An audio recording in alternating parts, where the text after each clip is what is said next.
जय साथियों, मैं आपका दोस्त रहमान अपने इस YouTube channel Rahman YouTube channel में फिर से स्वागत करता हूं। आप सभी लोग कैसे हैं? मुझे पूरी उम्मीद है कि आप सभी बेहतर होंगे और अपना रिवीजन सेटिंग से कर रहे होंगे। तो साथियों, हम लोगों का जो छोटा सा अभियान है उसको लेकर के हमने ये हमारा अगला टॉपिक है।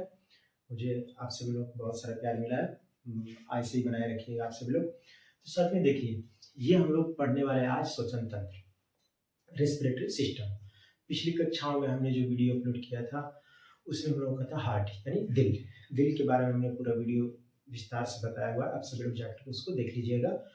अधिक आप सभी लोगों को हम डिस्क्रिप्शन में उसका लिंक दे देंगे। तो साथ ही हम लोगों का छोटा सा अभियान जो चल रहा है सिर्फ हाई स्कूल के लिए है, यानी कि जो भी साइंस से रिलेटेड जो भी वीडियो हमारे इस यूट्यूब चैनल पे आता रहेगा आप सभी लोग बने रहिए। साथ ही हम लोगों का आज है श्वसन तंत्र। श्वसन तंत्र क्या है? एक सिस्टम है जिस प्रकार से हमारे शरीर के संरचनाओं को यानी कार्य करने के लिए अनेक प्रकार से बहुत सारे तंत्र काम करते हैं। उसमें एक हमारा रेस्पिरेटरी सिस्टम है। हम लोग पिछला पढ़े हैं हार्ट, वो भी हमारे शरीर का भाग था, यानी उसका भी एक कार्य अलग था और इसका भी कार्य अलग है। ये हम लोगों का है श्वसन तंत्र यानी रेस्पिरेटरी सिस्टम। रेस्पिरेटरी सिस्टम का काम होता है जिस प्रकार से हम डाइजेस्टिव सिस्टम हम लोगों ने अपलोड किया हुआ, डाइजेस्टिव सिस्टम का कार्य था भोजन को पचा करके हमारे शरीर को ऊर्जा देना। उसी प्रकार से श्वसन तंत्र के द्वारा भी हमें क्या मिलता है? एनर्जी मिलता है। क्या मिलता है? ऊर्जा मिलती है हमें। बिना भोजन और बिना सांस के हम जिंदा नहीं रह सकते। तो इसका भी कहीं ना कहीं अहम रोल है हमारे लिए, ये भी हमारे सिस्टम का ही एक अंग है। तो श्वसन तंत्र है क्या? देखिए, श्वसन दो प्रकार के, मतलब हम दो भागों में बांट सकते हैं। पहला यानी ब्रीदिंग, हम कहते हैं कि ब्रीदिंग करना यानी ब्रीथ करना। दूसरा हम लोग कहते हैं रेस्पिरेशन यानी श्वसन। दोनों में अंतर होता है। बहुत सारे विद्यार्थी कंफ्यूजन में हो जाते हैं कि ये दोनों वास्तव में है क्या। तो आइए देखते हैं क्या है। ब्रीदिंग यानी होता है सांस लेना, यानी कि सांस को लेना, यानी कि सांस को अंदर लेना और बाहर छोड़ना, ये एक अलग प्रक्रिया है। इसको हम कह सकते हैं ब्रीदिंग करना। जबकि दूसरा हम लोगों का है रेस्पिरेशन। श्वसन अलग होता है साथियों और श्वास लेना अलग प्रक्रिया है दोनों। अगर कोई डिफरेंट पूछे तो एक ही मत समझिएगा, दोनों ही अलग अलग है। एक हम जो नॉर्मली सांस लेते हैं और सांस को बाहर छोड़ देते हैं, ये हमारा ब्रीथिंग कहलाता है। जबकि दूसरा हम लोगों का है श्वसन यानी रेस्पिरेशन। रेस्पिरेशन का कार्य क्या होता है? ग्लूकोज को तोड़ के ऊर्जा, यानी कि जब हम सांस लेते हैं और उससे हमें कुछ ऊर्जा मिले, एनर्जी मिले, तो हम उसको क्या कहेंगे कि ये हमारा श्वसन हो रहा है। ठीक है, मुझे पूरी उम्मीद है कि आप सभी लोगों को एक बेहतर तरीके से समझ में आ रहा होगा। आप सभी लोग कमेंट करके जरूर बताइएगा समझ में आया या नहीं। देखिए, श्वास लेना क्या हुआ? अंदर लेना और बाहर छोड़ना, तो ये प्रक्रिया नॉर्मली हो गई। लेकिन अगर हम श्वसन कर रहे हैं तो इसमें हमें क्या चाहिए? ग्लूकोज को हम तोड़ करके उससे ऊर्जा बनाएंगे। हम लोगों ने पिछला वीडियो जो हार्ट में बनाया हुआ तो उसमें मैंने दिखाया था कि ऑक्सीजनेटेड ब्लड, डीऑक्सीजनेटेड ब्लड किस रूप से कार्य करता है। यानी कि जो हम सांस लेते हैं तो उसमें क्या जाता है? ऑक्सीजन जाता है और वो ग्लूकोज में टूटता है। ग्लूकोज अलग अलग भागों में टूट करके हमें एनर्जी प्रदान करता है। तो जो यहाँ से जाता है ऑक्सीजन, वो हमारे कहाँ जाता है? ब्लड में, यानी कि लंग्स में जाएगा। लंग्स में एल्विलाई होगी, छोटी छोटी विलाई होती हैं, उसके थ्रू हमारे ब्लड में क्या हो जाता है? मिल जाता है और पूरे शरीर में चला जाता है। तो देखेंगे इसके बाद किस प्रकार से होता है। देखते हैं, ग्लूकोज को तोड़ करके ऊर्जा को मुक्त करने की एक जैविक प्रक्रिया है श्वसन। श्वसन को हम दो भागों में बांटेंगे। श्वसन कितने प्रकार से होंगे? दो प्रकार से। एक वायवीय श्वसन होगा और दूसरा अवायवीय श्वसन होगा।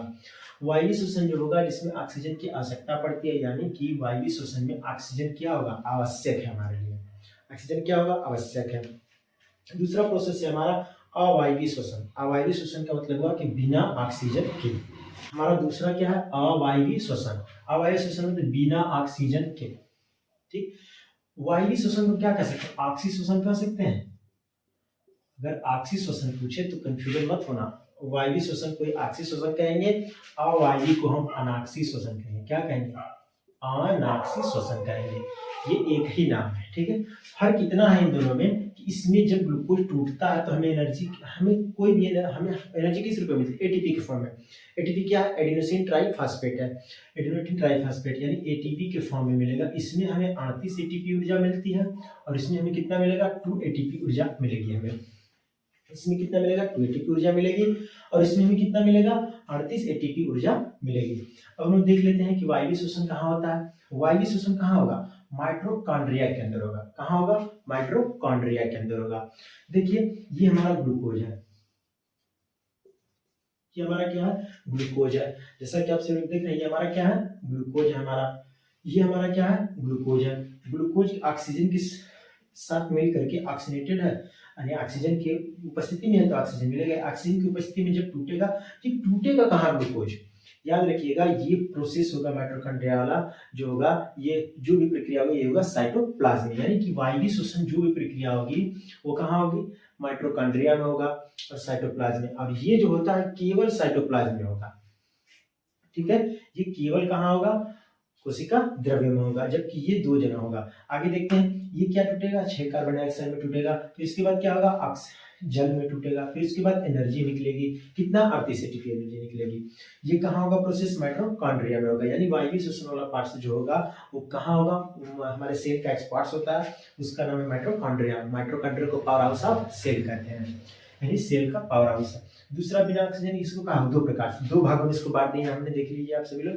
पहला होगा ऑक्सीजन की आंशिक उपस्थिति में, यानी कि ऑक्सीजन क्या है, आंशिक रूप से होता है ना, जो हम नाक वगैरह बंद कर दे तो हमें, जैसे हम लोग को रनिंग करें अगर हम, तो क्या होता है, ऑक्सीजन क्या होता है, ऑक्सीजन क्या होगा, आंशिक उपस्थिति से होता है।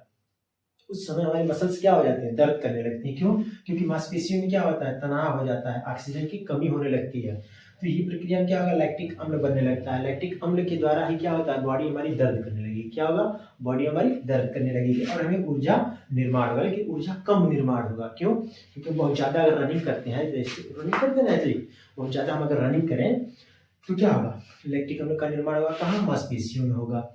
आगे देखते हैं, आगे हम लोगों का ऑक्सीजन की उपस्थिति में यानी अनुपस्थिति में, ऑक्सीजन रहेगी ना बिल्कुल, ये प्रक्रिया इष्ट में होता है। इष्ट क्या है, एक कोशिकीय जीव है, इसमें क्या होगा, इथेनॉल बनेगा और हमें ऊर्जा निर्माण होगा, इथेनॉल बनेगा और हमें क्या निर्माण होगा, ऊर्जा का निर्माण होगा।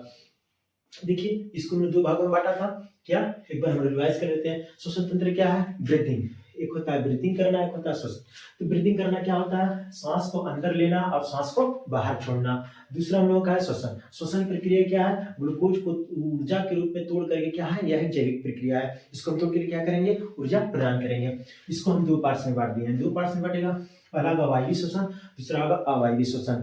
वायवीय श्वसन क्या होगा, इसको हम कहेंगे ऑक्सी श्वसन, अवायवीय श्वसन को हम कहेंगे अनाक्सी श्वसन। इसमें क्या होगा, जिसमें ऑक्सीजन की आवश्यकता पड़ती हो, यानी कि वायवीय श्वसन में ऑक्सीजन की आवश्यकता पड़ेगी, जबकि अवायवीय श्वसन में क्या होगा, बिना ऑक्सीजन के श्वसन होगा। इस देखिए इसमें क्या होगा, ग्लूकोज किसमें टूटेगा, कार्बन डाइऑक्साइड में, H2O जल में और एनर्जी का निर्माण होगा। ये प्रक्रिया कहाँ होगी, माइटोकॉन्ड्रिया में होगी। दूसरा हम लोग देख लिए, इसमें क्या होगा, इसमें आंशिक रूप से उपस्थिति होगी ऑक्सीजन और एक बिल्कुल ही ऑक्सीजन नहीं होगा। आंशिक रूप से जो होगा उसमें क्या होगा, मांसपेशियों में होगा और लैक्टिक अम्ल और ऊर्जा का निर्माण होगा।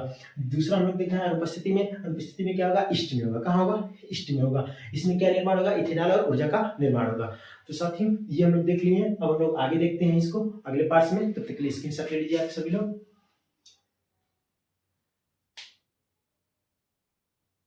तो साथियों आज के लिए हम इतना ही रखते हैं। मुझे पूरी उम्मीद है कि आप सभी लोगों को ये वीडियो काफी हेल्पफुल होगा। इसका अगला पार्ट हम अगले वीडियो में डालेंगे, ताकि लंबा वीडियो ना हो, आप सभी लोग इसको देख लीजिएगा। मुझे पूरी उम्मीद है कि आप सभी लोगों को काफी पसंद आएगा।